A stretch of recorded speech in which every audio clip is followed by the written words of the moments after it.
Welcome to TV Connect 2014. My name is Joe O'Halloran, Editor-in-Chief of Rapid TV News, and I'm here with Keith Wymbs, CMO of Elementor Technologies. Keith, nice to meet you again. Been a busy 3 months already in 2014. How's the quarter been for the industry? This quarter, I think you're seeing a continued pace of change in the industry. I don't think things are slowing down. I think the market over the last 3 years, as you know, has been proving itself out. I think we're now at a point of maturation in the market for multi-screen technology, for IP delivery of video. I think it's become really clear that it's a must-have in the industry. But at the same time, things aren't settling down in terms of rapid technology change. You see all the companies that want to play in this space in terms of technology adoption and becoming the overall standard for the industry, whether it's Apple or Adobe or Microsoft, continuing to innovate. And so the pace of change it seems like it's almost quickening for the market itself. And what's the first quarter meant for Elementor? What's been happening? Yeah, I mean, we've done a lot with the Olympics. As you're aware, we did a couple of announcements earlier in the quarter around our work with major Russian broadcasters. So Channel 1 in Russia was the major rights holder.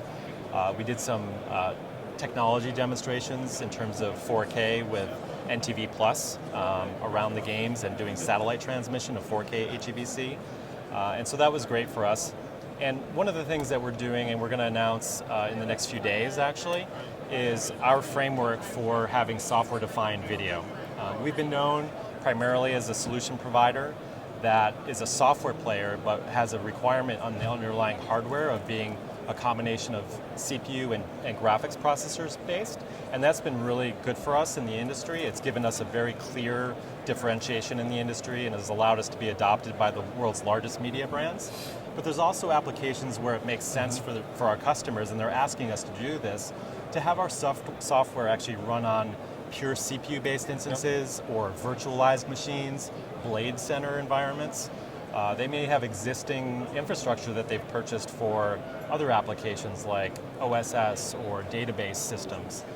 They may even have existing video processing solutions that use those underlying technologies. And they've asked us, how can we easily enable that with our software? And so we've actually been working hard over the last many quarters to port our technology and extend our technology to pure CPU-based approaches, as well as VM instances. So running on VMware, Citrix Zen, things like that, to enable full flexibility and give the industry the freedom to use elemental technology regardless of their underlying infrastructure, either on the ground or in the cloud. You're using the show to make a couple of launches. So tell us more about those. Yeah, so a couple of things that we're announcing at the show specifically is yesterday we announced Viaplay. So Viaplay is owned by Viasat, a very large satellite company, which is owned by MTG Group, based in Sweden. And we announced today that we're powering their over-the-top delivery. So all of their media that they're delivering to gaming consoles, to tablets, to smartphones, PCs, we're the underlying video infrastructure for that. It encompasses around 40 live channels, thousands of hours of content per month in terms of the VOD side. And really the key challenge that they were faced with was keeping pace with the industry. We talked about that earlier. Only a software solution can do that, and so they've standardized on Elemental based on quality, performance, and that ability to adapt very quickly, give them the opportunity to monetize quickly. The other thing we're showing, and I know you were asking about this earlier, is where are we really with 4K? And so at the show here, we're actually showing what we believe is to be the first implementation of an end-to-end workflow that takes in real-time content into an encoder, encodes it in 4K P60 HEVC, and then delivers it to a set-top box that's enabled with a hardware chipset. Everything we've been doing over the last 6 months or so in terms of innovation in this area, a number of world's firsts, has typically been demonstrated by software-based decoders on the client side. So we're working in real time with our software, running on our systems, but the demonstrations were shown mostly to software-based set-tops.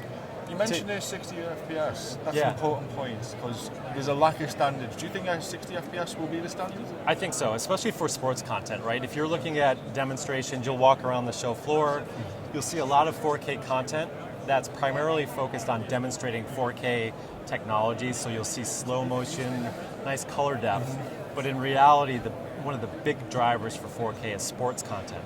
That's where that additional resolution comes to bear and it makes it more interesting.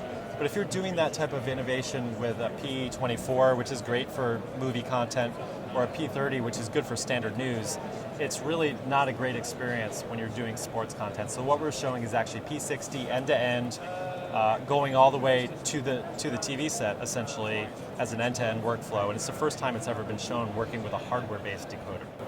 And finally, Keith, what do you think is going to happen for the rest of the year, both in terms of the industry and for you guys? I think it's continued momentum. As a company that's laying out a framework for how customers can use us in any situation, we're just exposing this, but we've already deployed with customers. So we've been deploying for more than a year with CPU-based solutions. We've been deployed for a number of months in terms of taking racks and racks of systems and servers that are out there. And so, for us as a company, we expect to expand exponentially. We don't see any limits to where our software can run any longer.